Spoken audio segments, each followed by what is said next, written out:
Hey everybody, what's going on? Welcome back to the channel. I am Felris, sailing the seas of Raid Shadow Legends. Today, we are going to be pulling shards for the Summon Rush event for the Demon Slayer Titan event. Now, I'll be honest, this event seems pretty bad. You have to get 3,500 points for all the demon points. That is the price of 7 sacreds. Usually, a Summon Rush would be about 6 sacreds in value, so I guess maybe it's not that much more, but 7 sacreds is still a bit steep. We've also got immortal soul stones to pick up along the way, a relic craft to pick up along the way, as well as 50 of the legendary twisted horns, and if we go all the way to 7,500 points, we get 750 of the eternal soul coins. So not bad, but not great either, I don't think. I think 6 sacreds is a reasonable price. Now, we're going to go all the way, try to get that 3,500, and we're going to try to get that 3-star soul for Tholen here. Yeah, let's see. So we're not going to be able to do it only with sacreds, though, because I only have 2 sacred shards. So I've got 6 primals. Every primal is worth 200, so that's going to be another 1,200 points. And then I've got some voids as well that we can dip into if needed. Finally, I've got almost 2,000 mystery shards. You want to know a secret? You can get Corrado for free, as well as Fane, Ugo, and Vergus right now. Here's exactly how to do it. Log out of Plarium Play and uninstall. Use the link in the description below to start a brand new Raid Shadow Legends account. Log in, complete the tutorial, and you'll find Corrado Fox Hunter in your inbox afterwards. As you level up, you'll also get Fane, Ugo, and Vergus. So don't wait.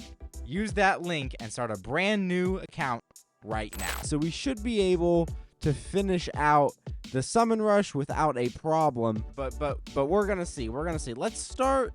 Should we start with Void? Should we start with Sacreds? Let's start with Sacreds. Now, we've got an interesting lineup here. Stalk the Broken is up for grabs. Attacks one enemy 2 times with the A1. Poison and HP burn. Debuff duration. Then Volatile Mixture attacks all enemies 2 times. First hit instantly activates all poison and HP burn debuffs on enemies and all continuous heal buffs on all allies. Second hit has a 75% chance of destroying each target's max HP by 3% for each poison and HP burn debuff activated on them by this skill. And then he's got Turn Meter Fill. Then he has an AoE with 2 poisons, 3 poisons, and a weaken if they're under a burn. And then 2 continuous heals. Very good. And then his passive here. Damage inflicted by poison and HP burn debuffs will ignore block damage and unkillable buffs. Super strong. Whenever allies attack enemies with destroyed max HP, increases the damage dealt by 10%. There are multiple champions on the team with the skill. Only one will activate. I'm very interested in Stalk the Broken. He's a very solid champ. There's Theodore the Savant as well. AoE decreased speed on the A1 with 2 poisons and poison sensitivity on an AoE, as well as increased speed on all allies. Then he's got increased duration of all poisons and HP burns, then instantly activates poison and HP burn debuffs, and then he places a weaken for 2 turns on enemies not under poison debuffs or HP burn debuffs. And then his passive, this champion's resistance is increased by 5 for each poison debuff on the enemy team. He seems pretty cool too. I already have Baudel and Kymar, but then there's a new guy, Balar the Lost. Hopefully he can load in here. But his A1 attacks one enemy with a shield, and then 50% chance of placing a poison sensitivity for 2 turns. His A2 attacks one enemy with a leech, and then instantly activates all poison debuffs on all enemies, which is kind of cool. If I got him, he would be my 2nd poison exploder. Calidor doesn't really count because his AI will never explode poisons. And then A3 attacks one enemy with increased accuracy on all allies, and then decreased resistance on all enemies. Places 3 poison debuffs on the initial target for 2 turns. If the attack is critical, places 3 poison debuffs for 2 turns on all enemies instead. So he's going to want crit rate as well. Very similar to like a Kymar in that way, or a Tomb Lord. Then his passive increases this champion's ignore defense effect by 1% for each poison debuff instantly activated by this champion up to 20%. Lowers this champion's turn meter by 5% whenever a poison debuff is placed on an enemy. He seems okay. He doesn't seem anything too crazy. We're honestly going to go with either Stock or Theodore, and of course lock in Delaja. I'm going to go ahead, I don't know, I think just to fill out Ogren a little bit, let's go with Stock. So let's see. Hopefully we can get some gold. Here we go. Here we go. That is an epic Delaja. Come on, Aox. Aox the Rememberer. He's okay. When he's hit, he increases debuff duration, which is cool. And then he's got decreased attack and decreased crit rate. And then heals all allies by 10% of their max HP. Heals each ally by an extra 2.5% for each debuff on the target. And then he's got poisons on his A1. He's all right. He's all right. All right, let's go. One more Sacred Shard. Best shot at getting... Okay, we got an epic Delaja. Let's go. It's not Delaja. It's Meroka. Decrease speed on the A1. Single target cleanse with single target heal. Then revive on death on a 4-turn cooldown for 2 turns on an AoE. And then each time this champion is hit, increases their defense by 2.5% up to 20%, resets each round. Honestly, not a great champion. Honestly, not a great champion at all. For Primals, we're going to do this exact same thing. Now, I don't recommend pulling Primals for this event unless you have nothing else and are not willing to spend money. I am not willing to spend money, and I have nothing else. So we are going to be pulling our Primals today. Hopefully, we get a mythical. That is an Trumbor. Trumbor has ally protection and increased defense. It's not a great skill. He's got remove 1 debuff from all allies before attacking on his A2. And then damage increases by 5% for each debuff removed. And then he's got Weaken and Leech on his A1. His passive, whenever he's attacked, 20% chance of decreasing the duration of all debuffs on this champion by 1 turn.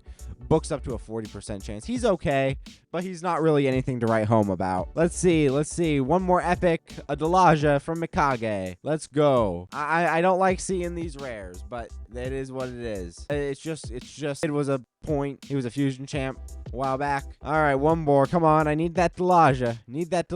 Nope. Didn't get her. All right. Let's see where we are in the summon rush here. We should be at 2,200 points. Exactly. 2,000. Yeah, we're at 2,200. So yeah, let's go ahead and pop our voids. Let's go ahead and pop the voids. Now I'm gonna go with Venus and Urogrim. Not a great void pool, to be honest, but hey, maybe we might get lucky. Venus has burns, drop defense, and weaken, which is kind of cool. Just seeing rares. It's a rare fest today.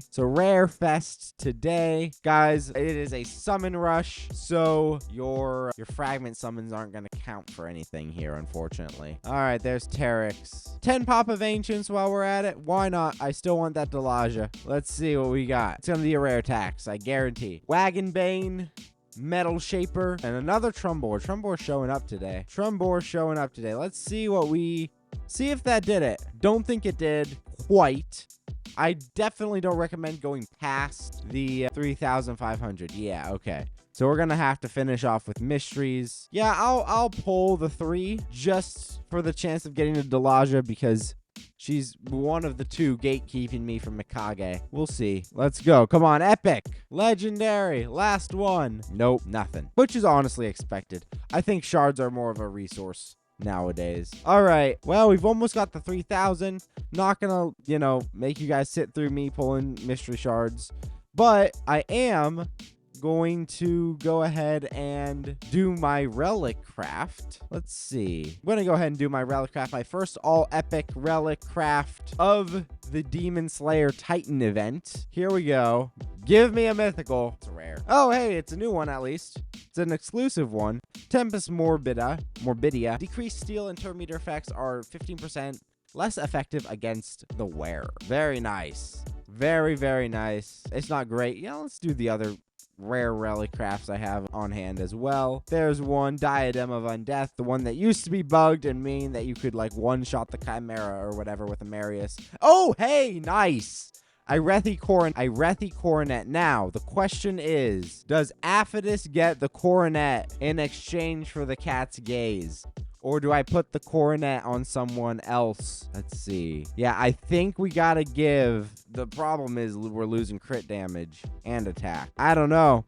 Guys, let me know in the comments if Aphidus should have the coronet or the cat's gaze he is currently in. I think that'll be all for the video, guys.